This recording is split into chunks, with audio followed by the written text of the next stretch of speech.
ভোলা জেলার দারুণ একটি খাবার ডিম নারিকেলের হোস। মজাদার এই খাবারটি তৈরি করব আজ আমার পদ্ধতিতে। নারকেল দিয়ে ডিমের হোস কতটা মজা হবে আশা করি বুঝতে পারছেন। আসসালামু আলাইকুম, welcome back to my channel Mim Akter Jui. কেমন আছেন সবাই? আশা করি সবাই ভালো আছেন। আলহামদুলিল্লাহ আমিও ভালো আছি। আজকে করে দেখাবো নারকেল দিয়ে ডিমের হোস। চলুন দেরি না করে ভিডিও শুরু করা যাক। এই জন্য প্রথমে একটা বাটি নিয়ে একে একে 6টি ডিম ভেঙে নেব।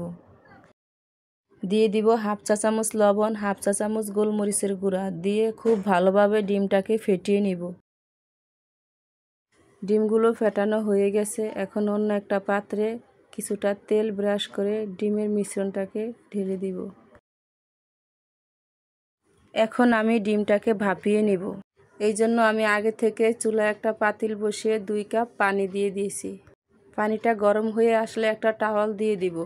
পাতিলের ভিতরে ডিমের মিশ্রণটা বসিয়ে দিব।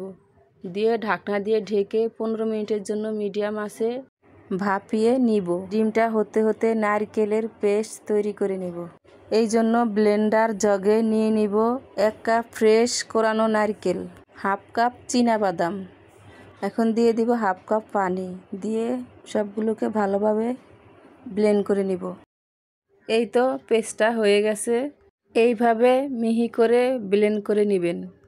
পেস্টটাকে একটা বাটিতে ঢেলে নিব। এদিকে ডিমটাও ভাপানো হয়ে গেছে। এখন ডিমটাকে নামিয়ে নিব। ডিমটা ঠান্ডা হয়ে গেলে একটা প্লেটে ঢেলে নিব। এখন ডিমটাকে ছোট ছোট করে কেটে নিব। আপনারা আপনাদের পছন্দ মতো শেপে কেটে নেবেন। চুলায় একটা প্যান বসিয়ে 2 টেবিল চামচ তেল দিয়ে এখন ডিমগুলোকে ভেজে নিব। হাফ চা চামচেরও কম দিয়ে দিব হলুদের গুঁড়া, দিয়ে খুব ভালোভাবে ডিমটাকে ভেজে নিব। ডিমগুলো ভাজা হয়ে গেছে, এখন উঠিয়ে নিব। এখন এই কড়ার ভিতরে আরও কিছুটা তেল দিয়ে দিব হাফ কাপ পেঁয়াজ কুচি, দিয়ে দিব 2টো এলাচ, 2টো দারুচিনি, 2টো তেজপাতা। পেঁয়াজটা লাল লাল করে ভেজে দিয়ে দিব 1.5 টেবিল চামচ আদা বাটা, 2 টেবিল চামচ রসুন বাটা। এখন মশলাটাকে 1 মিনিটের মতো ভেজে নিব। দিয়ে দিব 1 টেবিল চামচ হলুদের গুঁড়া, 1 টেবিল চামচ মরিচের গুঁড়া, 1 টেবিল চামচ ধনিয়ার গুঁড়া, স্বাদ মতো লবণ। কিছুটা পানি অ্যাড করে মশলাটাকে ভালোভাবে কষিয়ে নিব। দিয়ে দিব 1 টেবিল চামচ গরম মশলার গুঁড়া। মশলাটাকে খুব ভালোভাবে কষিয়ে নিব। মশলাটা কষানো শেষ। এই পর্যায়ে দিয়ে দিব নারকেল বাদামের পেস্টটা দিয়ে মশলার সাথে ভালোভাবে মিশিয়ে নিব। এখন কিছুটা পানি অ্যাড করে মশলাটাকে ভালোভাবে কষিয়ে নিব। তেল ছেড়ে দেওয়া অবধি মশলাটাকে কষিয়ে নিব। মশলাটাকে অনবরত নাড়তে থাকবেন, তা না হলে তলায় লেগে যাবে। এখানে যেহেতু বাদাম দেওয়া আছে এই জন্য অনবরত নাড়তে থাকবেন।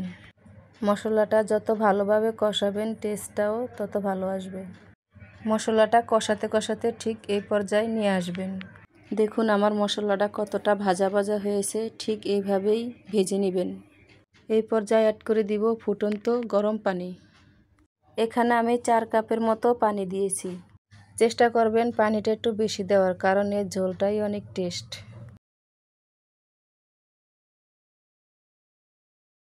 ঝোলটা বলক আসলে দিয়ে দিব ভেজে রাখা ডিমগুলো দিয়ে 10 থেকে 15 মিনিটের মতো রান্না করে নিব। ডিমটাকে আমি মাঝখান দিয়ে 2বার করে নেড়ে দিয়েছি। আপনারা যে যেরকম ঝোল খেতে পছন্দ করেন সেই অনুযায়ী পানি দিবেন। এই রান্নাটার ঝোলটা যেহেতু মজা, তাই আমি চেষ্টা করি ঝোলটা একটু বেশি রাখার। আমার বাসায় এই ঝোলটা সবাই খুব পছন্দ করে, এই জন্য আমি একটু ঝোলটা বেশি রাখলাম। নামানোর আগে 3টি কাঁচামরিচ ফালি করে দিয়েছি, কিন্তু সেটা ভিডিওতে ওঠেনি। এখন দিয়ে দিব ভাজা জিরার গুঁড়া 2 চামচের মতো, দিয়ে নেড়ে নিব। ডিমটা রান্না হয়ে গেছে, এবার নামিয়ে নিব। মাশাআল্লাহ, ডিমের কালারটা খুব সুন্দর এসেছে, দেখতে খুব লোভনীয় হয়েছে। এবার ডিমের হোসটাকে পরিবেশন করে নিচ্ছি। ভোলা জেলার এই খাবারটি আপনার দুপুরের লাঞ্চে একবার ট্রাই করে দেখতে পারেন। আশা করি ভালো লাগবে। খাবারটি রুটি, নান, গরম গরম ভাতের সাথেও পরিবেশন করতে পারেন। 2 পিস ডিম, সাথে যদি হয় মজাদার ঝোলটা, তাহলে 2 প্লেট ভাত খাওয়া কোনো ব্যাপারই না। ডিম আর নারকেল দিয়ে এই অসাধারণ রান্নাটি আপনাদের কেমন লাগলো? ভালো লাগলে কমেন্ট করে জানাবেন, সাথে লাইক করবেন। এরকম নিত্য নতুন ভিডিও পেতে আমার চ্যানেলটি সাবস্ক্রাইব করে পাশে থাকবেন। সবাই ভালো থাকবেন। আজকের মতো এই পর্যন্তই। আল্লাহ হাফেজ।